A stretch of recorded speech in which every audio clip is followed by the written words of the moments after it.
El abogado Andrés Brenes, experto en derecho digital, expondrá su investigación, Inclusión laboral ante la inteligencia artificial en el empleo público costarricense, rediseño de competencias y evaluación del desempeño bajo la Ley 10.159. Escuchemos. Hola, espero que se encuentren muy bien.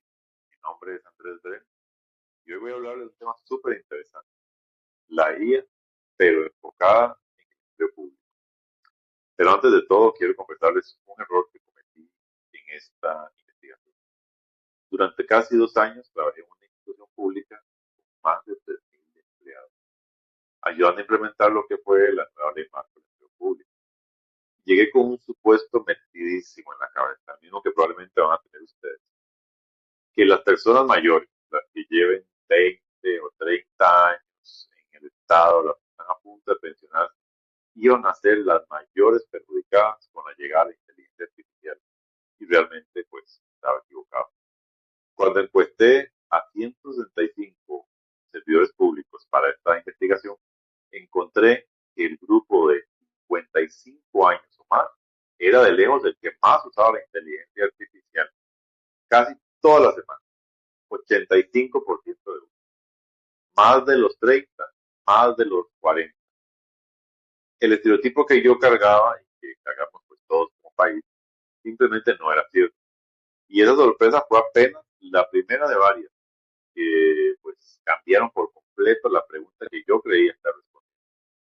Y déjenme dar un paso atrás, porque esa ya es la punta de un problema mucho más grande.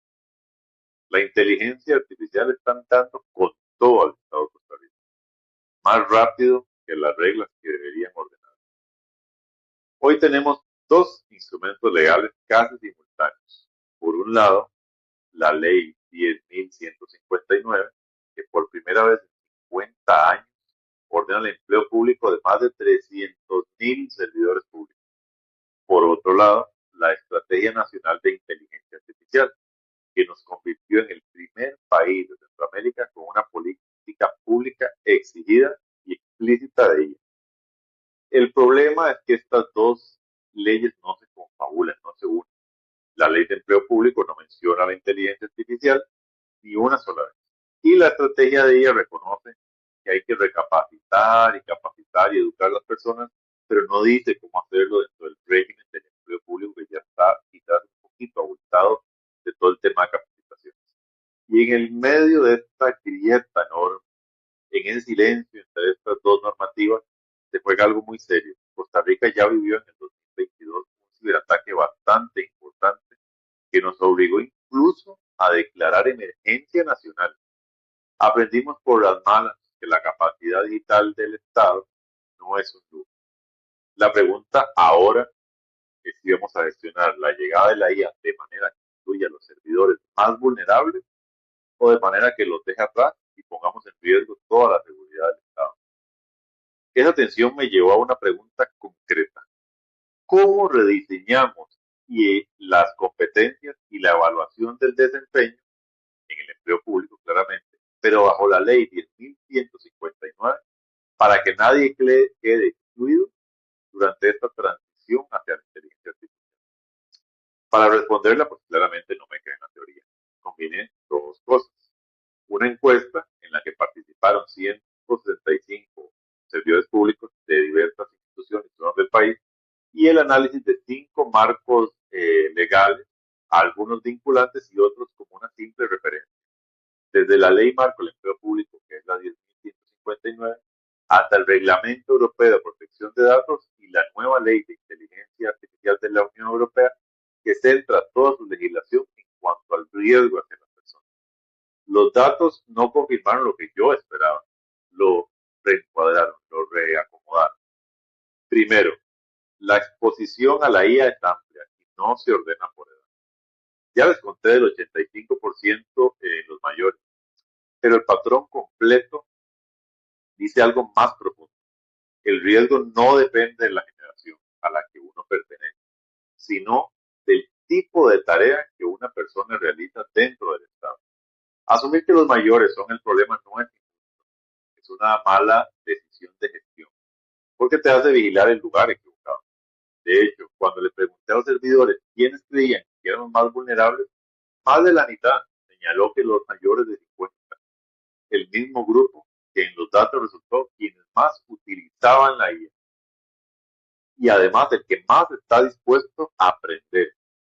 Hay una distancia enorme entre a quienes creemos vulnerables y quien lo es de verdad.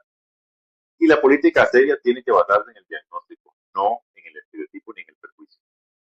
El segundo hallazgo, y para mí quizás el más importante, es la brecha real, no la actitud. Es de capacidad y no de gobernanza. Miren este número. 58% de los servidores no recibió ninguna capacitación en estos temas en los últimos 2 años.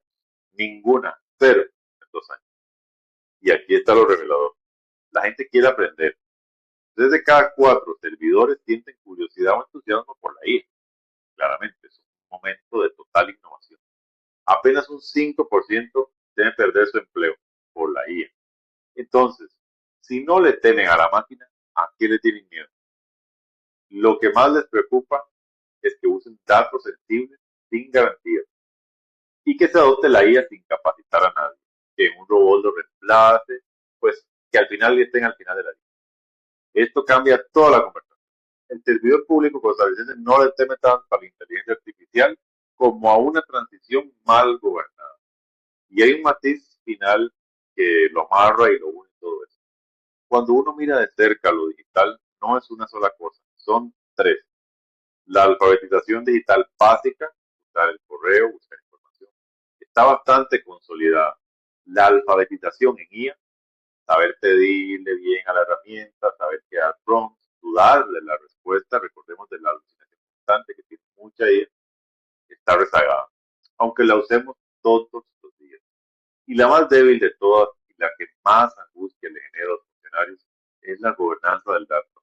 Entender qué se puede y qué no se puede hacer con la información de las personas y meterlo dentro de los sistemas de IA. Confundir estas tres en una sola es un error que pagamos muy caro como pasó en el 2022. Con toda esta evidencia, pues construí una propuesta. La llamé el modelo Talenta IA 10.150. Y no es una lista de buenas intenciones, es una hoja de ruta de 5 pasos que cualquier institución puede seguir.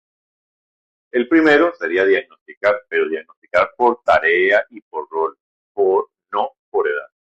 Dejar de adivinar dónde está el riesgo y empezar a medirlo y ubicar realmente las métricas de acuerdo al perfil de cada funcionario.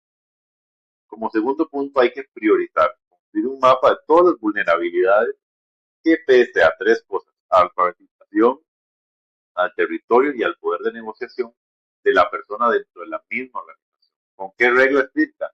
Prohibido usar la edad como una.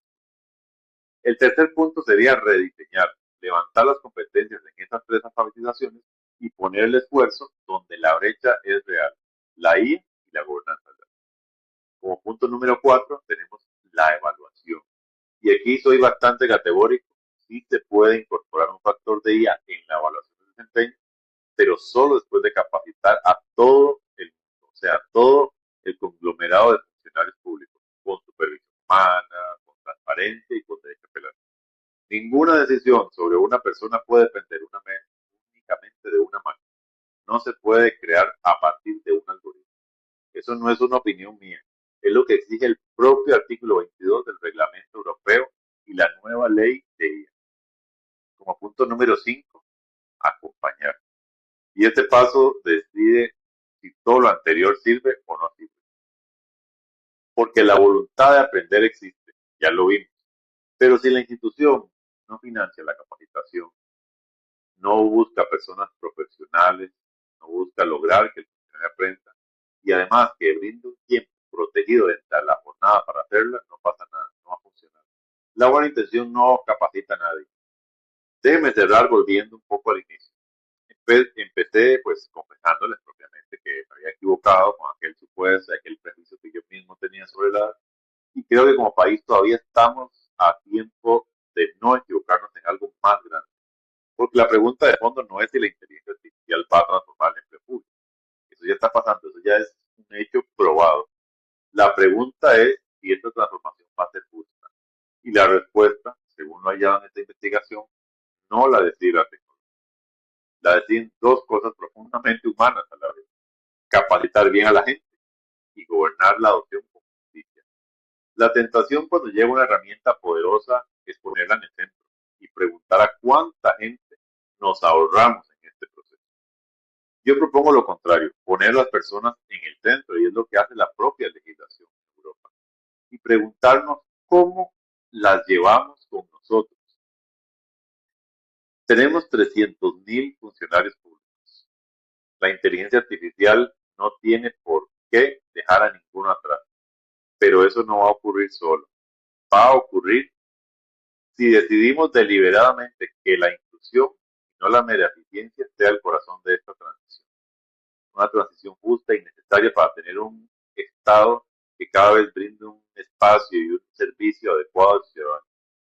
Muchas gracias.